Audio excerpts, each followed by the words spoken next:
दोस्तों, बड़े घर की छोटी बहू का आने वाला ट्रैक सच में दिल दहला देने वाला होगा। कहानी शुरू होती है।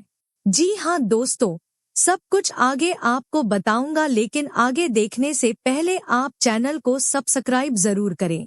क्या सच जीत पाएगा या झूठ फिर से अपने चेहरे पर मासूमियत का नकाब चढ़ा लेगा? और अपने विचार हमें जरूर कमेंट में बताएं। क्या आपने कभी सोचा है कि एक सच, एक वाक्य पूरे हवेली की नींव हिला सकता है? हवेली के विशाल दरवाजे खुले थे, जैसे किसी तूफान का इंतजार कर रहे हों। बरामदे में रखे पुराने पीतल के दिए टिमटिमा रहे थे और हवा में राई और सरसों के तेल की मिलीजुली गंध फैल रही थी। हवेली की हर दीवार, हर आंगन किसी न किसी कहानी का गवाह था। कुछ कहानियां गर्व की, कुछ दर्द की, और कुछ ऐसी जिन्हें कभी जुबान पर लाना ही गुनाह माना गया। दुर्गा देवी, इस हवेली की मुखिया, जिनकी एक नजर से बड़े बड़े सरपंच भी अपनी बात बदल दें। उनका व्यक्तित्व वैसा था जैसे नदी का शांत पानी, बाहर से ठंडा और स्थिर, लेकिन अंदर गहराई में तेज बहाव। अहाना, उनकी दूसरी बहू, जो शहर से आई थी, दिल में मासूमियत और आंखों में सपने लिए हुए। वह हवेली की बाकी बहुओं से अलग थी, सवाल पूछने वाली, जवाब ढूंढने वाली, और सबसे बड़ी बात, सच बोलने वाली। उस शाम हवेली के मुख्य हॉल में पूरा परिवार जमा था। छत से झूलते पीतल के झूमर की रोशनी फर्श पर बिखर रही थी। बड़ी बुआ की आंखों में हमेशा की तरह तीखी चमक थी, मानो उन्हें किसी के गिरने का इंतजार हो। अर्जुन, अहाना का पति, थोड़े असहज खड़े थे, जैसे कुछ होने वाला हो। और फिर अहाना ने वो वाक्य कह दिया जो तूफान की पहली गड़गड़ाहट था। मैं और अर्जुन हॉस्पिटल नहीं गए थे, हम बाहर घूमने गए थे। हॉल में सन्नाटा छा गया। दुर्गा देवी की आंखें सिकुड़ गईं, जैसे किसी ने उनकी सत्ता को खुली चुनौती दे दी हो। क्या कहा तुमने? उनकी आवाज में ऐसा वजन था जैसे सदियों से जमी हुई बर्फ अब दरकने लगी हो। अहाना के शब्द हवा में लटक गए, लेकिन उनकी आवाज डगमगाई नहीं। जी माँ, मैंने झूठ नहीं बोला, सच यही है। अगले ही पल, धप्पा, अर्जुन के गाल पर दुर्गा देवी का थप्पड़ गूंजा। कमरे में मौजूद हर व्यक्ति ने सांस रोक ली। अर्जुन की आंखों में गुस्सा था, अहाना की तरफ नाराजगी भी, लेकिन कहीं न कहीं उनके भीतर कुछ और भी था। शायद सम्मान, या वो जिद जिसे वो मानने को तैयार नहीं थे। अहाना की आंखों में आंसू तैर रहे थे, लेकिन वह पीछे नहीं हटी। कमरे के एक कोने में खड़ी बड़ी बुआ हल्के से मुस्कुराई। यह वही दरार थी जिसका इंतजार वह बरसों से कर रही थी। रात का खाना चुपचाप निपटा। हवेली का हर कोना उस थप्पड़ की आवाज को याद कर रहा था।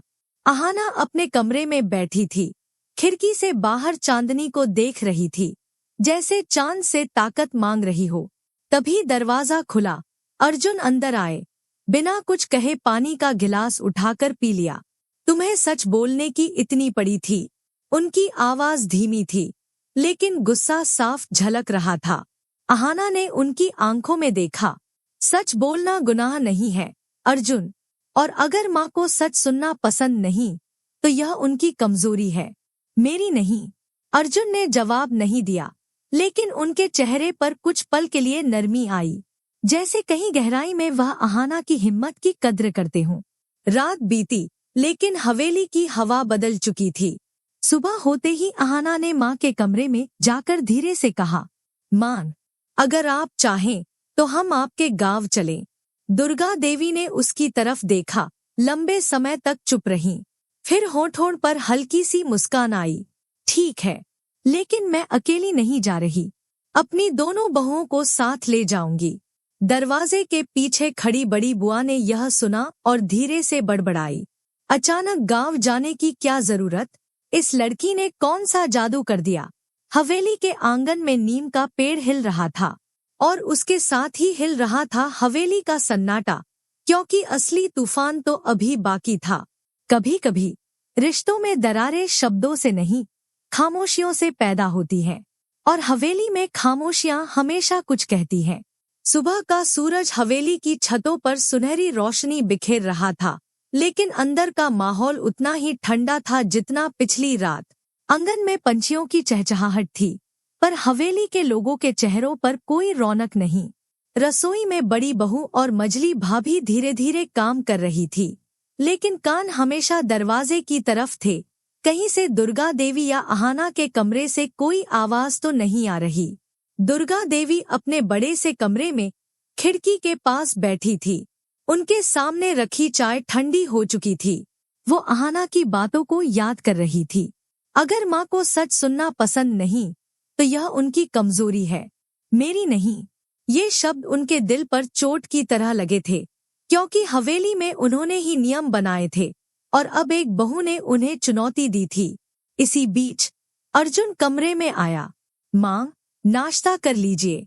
दुर्गा देवी ने हल्की नजर उठाई।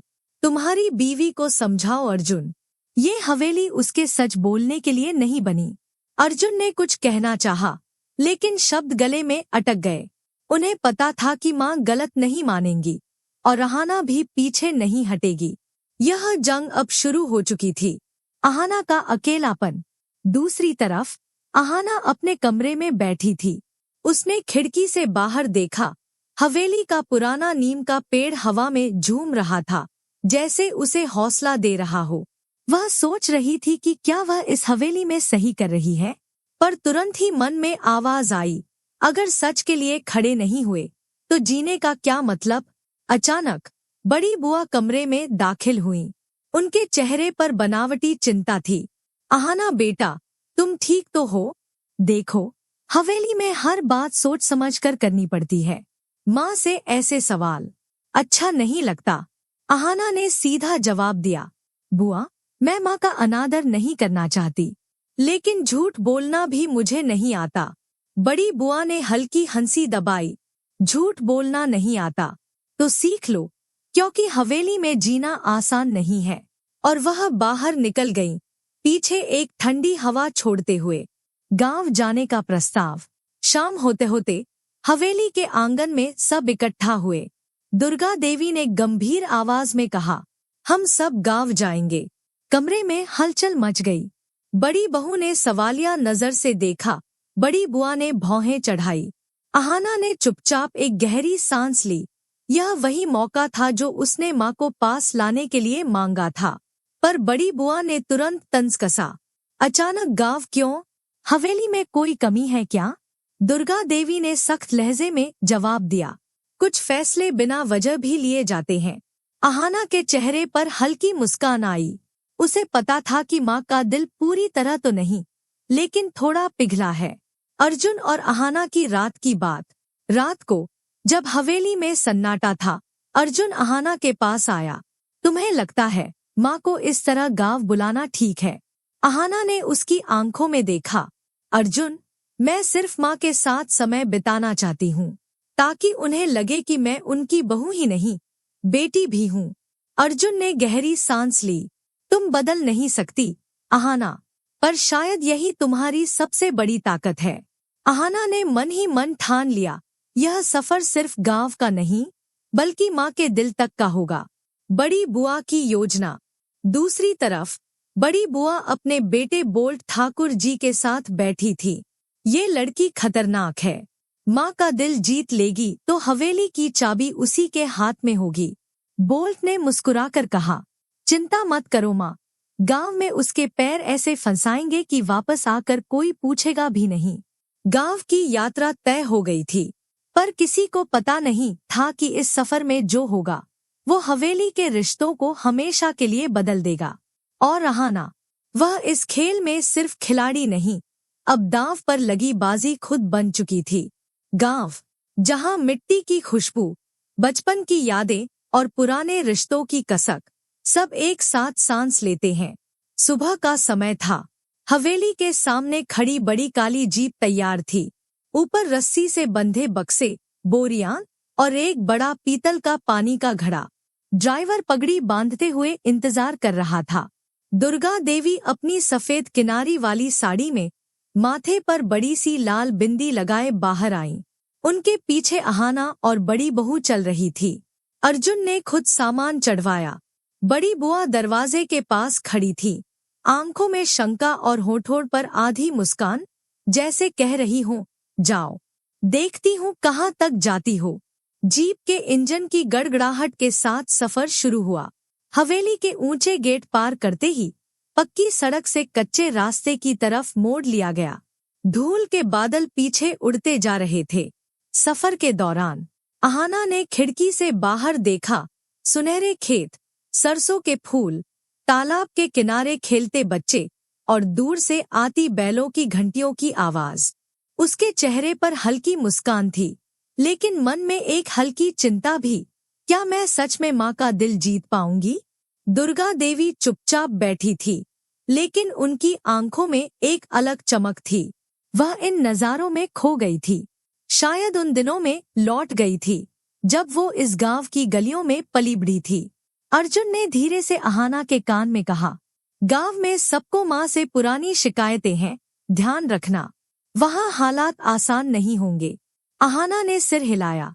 मैं तैयार हूँ। गांव का स्वागत और टकराव। जीप गांव के चौपाल के पास रुकी। वहाँ पहले से ही कई लोग जमा थे। कुछ ने आदर से हाथ जोड़े तो कुछ ने मुंह फेर लिया। दुर्गा देवी ने पगडंडी पार करके अपने पैतृक घर की तरफ कदम बढ़ाए, पर जैसे ही उन्होंने दहलीज पर पांव रखा, एक भारी और गरजती आवाज गूंजी, तुम यहाँ क्यों आई हो? सबकी नजरें एक ही दिशा में मुड़ी। दरवाजे पर एक लंबा चौड़ा आदमी खड़ा था, चौड़े कंधे, आंखों में गुस्सा और माथे पर पसीने की बूंदें। वो दुर्गा देवी के बड़े भाई थे, ठाकुर रणविजय सिंह। उन्होंने आगे कहा, सालों पहले हमें छोड़ दिया था और आज यहाँ इज्जत मांगने आई हो? दुर्गा देवी का चेहरा उतर गया।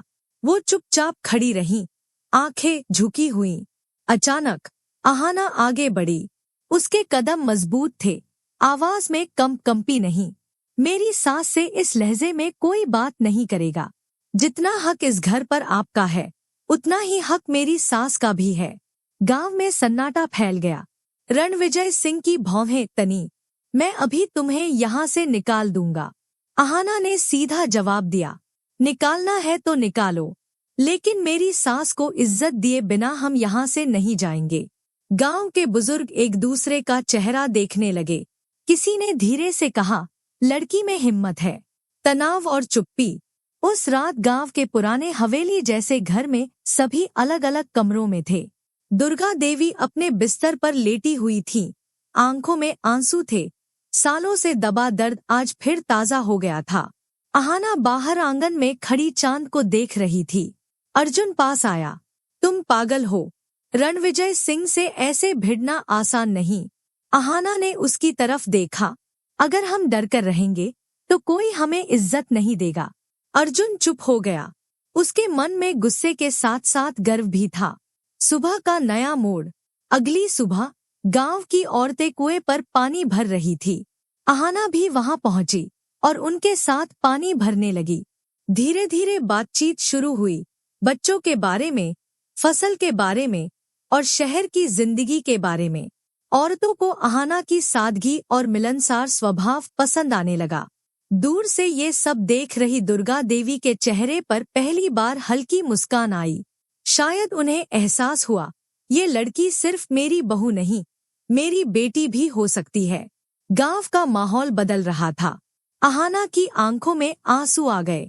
माँ, ये भरोसा ही मेरी सबसे बड़ी जीत है। लेकिन अहाना को नहीं पता था कि हवेली की दीवारों में कुछ कान भी हैं, जो उसकी हर बात बड़ी बुआ तक पहुंचा रहे हैं। कुछ खबरें घर में रोशनी लाती हैं, लेकिन परछाइयां भी साथ लाती हैं। एक दिन अहाना ने पूरे परिवार को बुलाकर कहा, मैं प्रेग्नेंट हूँ।